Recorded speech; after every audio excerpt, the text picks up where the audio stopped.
What's up guys? In today's video, I'm going to break down the full process on how I became a dental hygienist. If this is the first time that you are seeing me, my name is Rachel and I post a ton of content related to this subject, so if that is something that you're interested in, make sure you hit that like button and also subscribe to my channel. So basically how I became a dental hygienist is I spent a lot of money, I got into a ton of debt, I had to cut off basically all my communication with all my family and friends because my life literally just revolved around school and everything dental hygiene related. I cried myself to sleep most of the nights. I spent every waking minute of my life that I wasn't at college studying for the next test the next day. And then I took a bunch of tests, I paid even more money, and then eventually I got this little piece of paper in the mail saying that I was licensed to practice dental hygiene. Okay, maybe that's the dramatic version of how I became a dental hygienist, but honestly, when I think back on my journey of becoming a dental hygienist, that's really what comes to mind.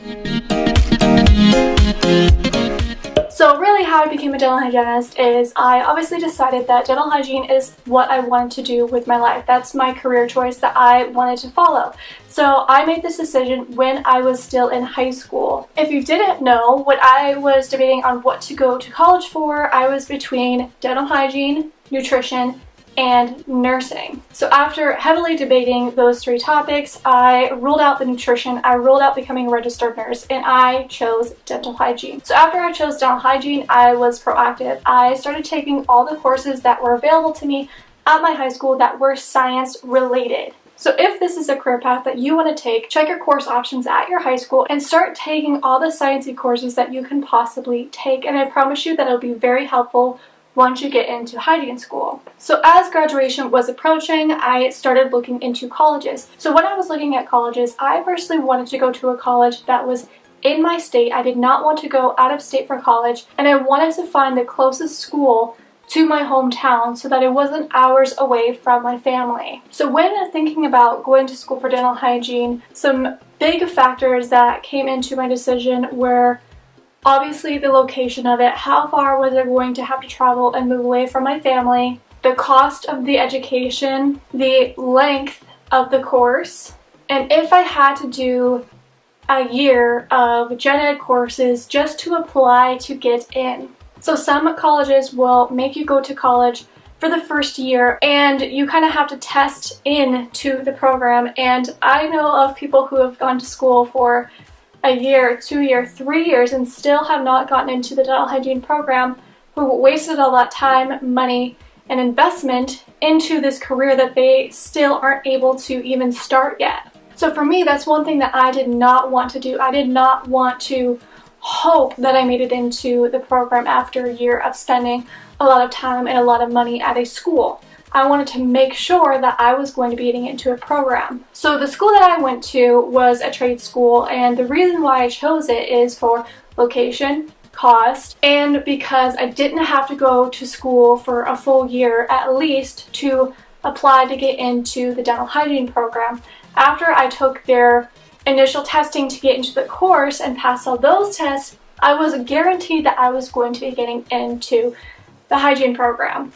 And on top of that, I didn't have to take a lot of gen ed courses that have nothing to do with dental hygiene. I didn't have to take art literature. I didn't have to take history about World War II and all the other kind of crazy music courses that I hear people have to take that have nothing to do with their actual career path. I didn't want to waste any time. So that, on top of the fact that I could just go straight through without having to take any breaks, so I can get in, get out, and get it done and move on with my life. I love the idea of going in, no BS. All the courses that you take are actually really related to your job.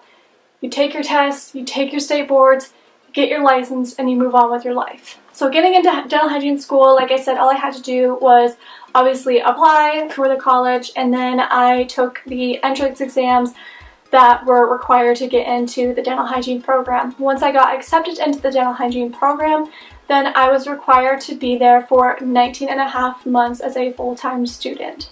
So I actually still have all of the papers of every single schedule that I had when I was in dental hygiene school. And just to give you an idea of what my days were like, let me break down some of my schedule times for you. So for one term, I had classes from 7:30 in the morning until 6 at night. Another term, I had courses from 7:30 to 4:30. Another term, I was there from 7:30 to 2:15. The courses that I had to take were Human Behaviors, Anatomy and Physiology 1 and 2, Chemistry for Health Sciences, College Communications, Psychology, Dental Embryology and Histology, Dynamic Communications, Orofacial Structures, Microbiology, Chemistry, Dental Radiology, Lab and Lecture, Microbiology, plenty of dental hygiene lectures, Tooth Morphology, Perio 1 through I think 4, I think there are 4 different terms of perio, Dental Hygiene Pre-Clinic. So my class was cut in half, and half of us had clinic on certain days of the week, and then the other days of the week, the other half of the class had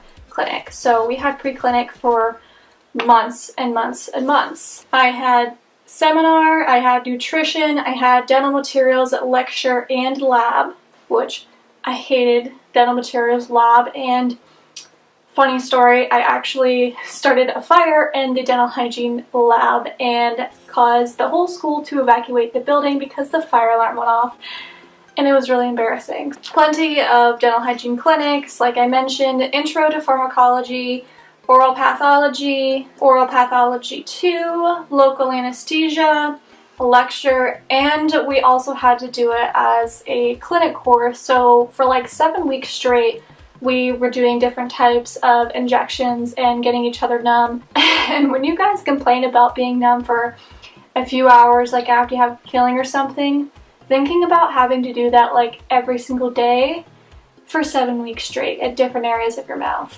it was really fun.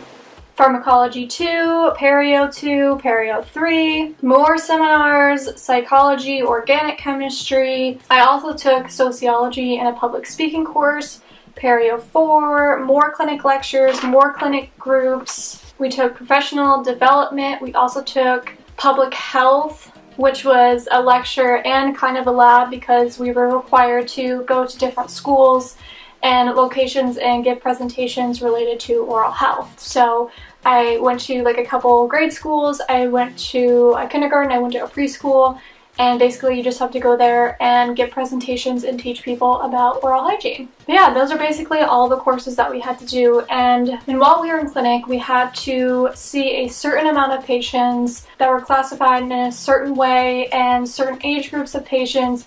There are a lot of restrictions on how many people we had to see and how many different types of people that we had to see to complete clinic and be able to do our boards. So after I completed all of those courses, passed all those courses, got all my clinic requirements in, I finally was able to start applying to take my boards. So in order to apply for your boards, you have to have graduated from an accredited school that offers obviously dental hygiene. Once you have your degree in dental hygiene, you can apply for your boards. For me in the United States, you have to take a national board, which covers your ability to practice in the entire United States. You also have to take a regional board. I believe there are 4 different regional boards that are within the United States.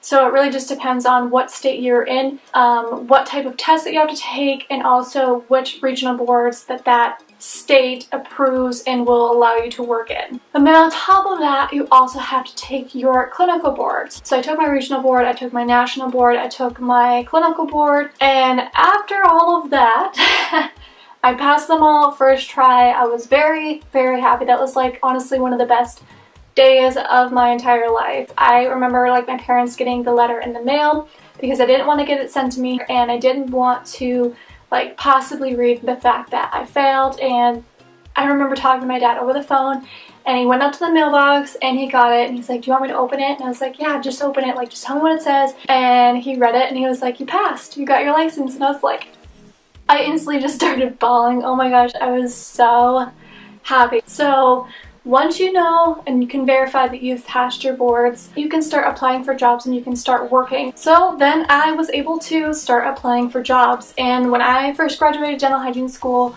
I live in an area where I feel like there's a dentist on every single corner in my city, and no one was hiring. Like, not one single person was hiring. So what I personally did is I just printed out a list of all the offices that are within a 20-mile radius of me. I made up my cover letter, I made up my list of recommendations because I already had experience working in a dental office because I worked as a dental assistant before going into dental hygiene school. And I basically just roped all of these locations. I showed up, I introduced myself, and I said, hey, you know, like, I understand that you're not looking for a dental hygienist right now, you're not hiring, but, you know, I'm a new graduate, I'm looking for experience, I'm looking for a job. You know, if you have someone who needs a day off, you need a temp, you need a fill-in, you need a maternity leave, any sort of vacation that needs to be covered, please let me know and I'd be happy to help you out. I'm just trying to get my name out there. So I spent, I think, like a whole week honestly just like driving around and like dropping my name off and